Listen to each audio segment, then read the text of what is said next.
Mark, but for the time being, let's pull in Jindal Stainless. Well, the stock has seen some bit of profit taking, though the quarter two numbers looked very, very strong. To understand what's the way ahead, we have Mr. Anurag Mantri, the Group CFO, who joins us. Hi, Mr. Mantri. Well, the performance is going from strength to strength, so good on that. But you'll have a pending merger between both your group companies. So we like to refer to the entity as one.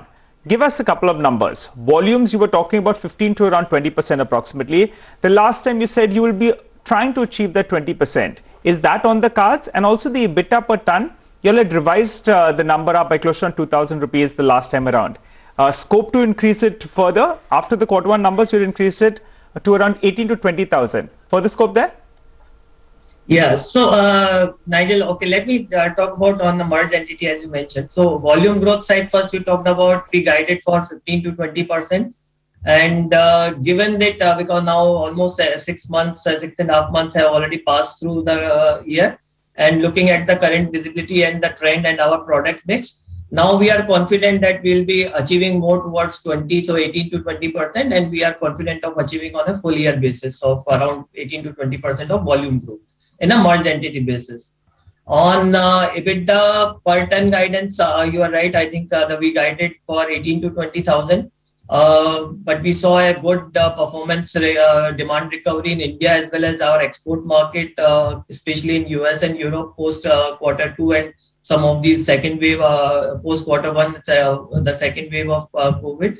Also the cost efficiencies and cost optimization, which we talked about earlier, which are now started getting results, and also with the higher volumes, better cost efficiencies on that.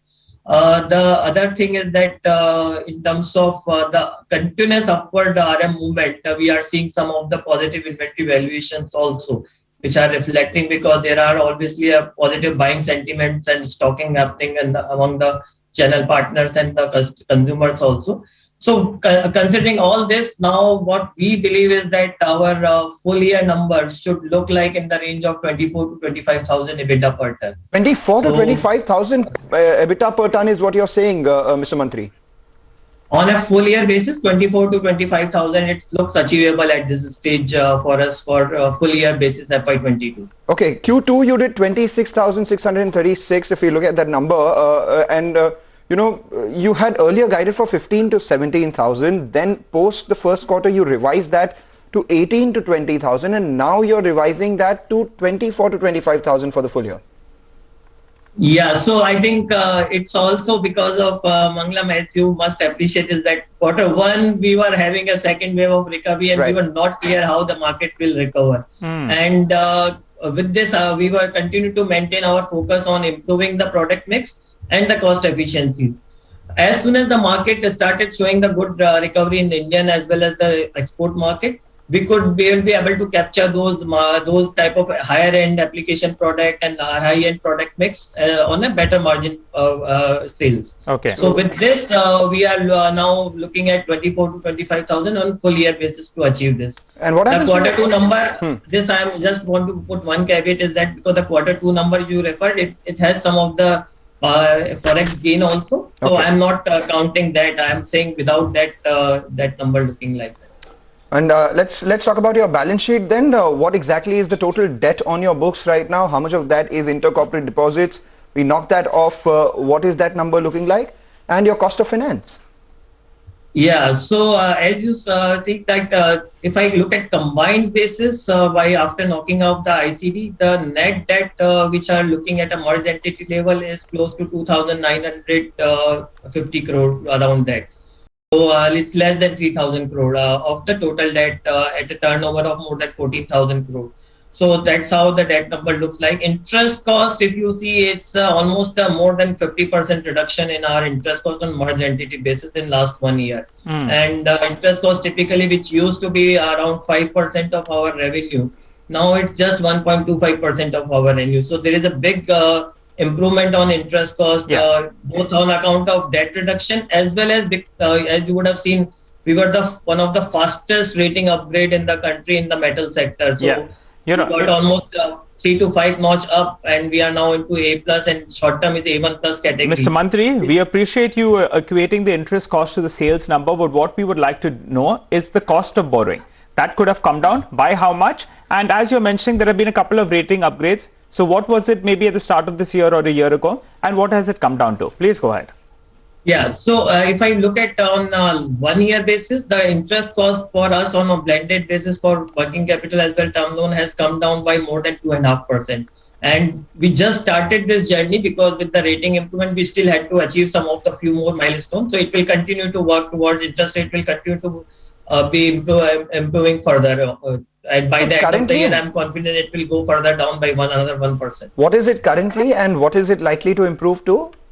So blended basis, if I look at term loan as well as the working capital, we are close to around 8% of the blended cost. Okay, 8, and earlier you were at 10.5%. Right. Okay, all right. We need to ask you this, though the street is waiting. What about the merger? Earlier you were guiding for, I think, Q3 FY22. But there were some delays, and you had given us a heads up even in the first quarter when you joined us here on CNBC TV 18. What's it looking like? Q3, Q4, or is it further delayed? Yeah, no. So actually, because this process is now, in fact, we were very pleasantly surprised with the very immediate approval very quick approval from stock exchanges and SEBI, because both were listed entity. So, and especially even after completing the public hearing from the shareholders and everything, all these were completed on time. Now the process is on with the NCLTs, basically the court proceedings. So those are unfortunately because of the second wave of COVID and few other things got delayed. The market side, we initially guided actually a larger period of H222. We are still confident that if we achieve this, the start date of the hearing in NCLT in the proceedings in this month, or maybe by next month, we can still achieve the target of by end of this financial year, which we initially guided on though it's Q3, we would have preferred Q3, but yes, means it's Q4, which what we said is we should be able to complete. But all this depends on how the NCLT moves faster. No, we take your point. Q3 moving to Q4, or even the start of next financial year wouldn't make a big dent given the delays. But what the street really wants to know is what would be the total number of shares of the merged entity once you cancel off all the cross holdings, etc. It would be 82.34 crores. 82.34 crores. All right, take that point, Mr. Mantri. Thank you so much for joining in, giving us all those details, increasing the lower band of your revenue guidance and your EBITDA per ton as well, and sounding optimistic that maybe by the end of this year, we will have that merged entity with 82.34 crore shares. With that, we'll take a short break.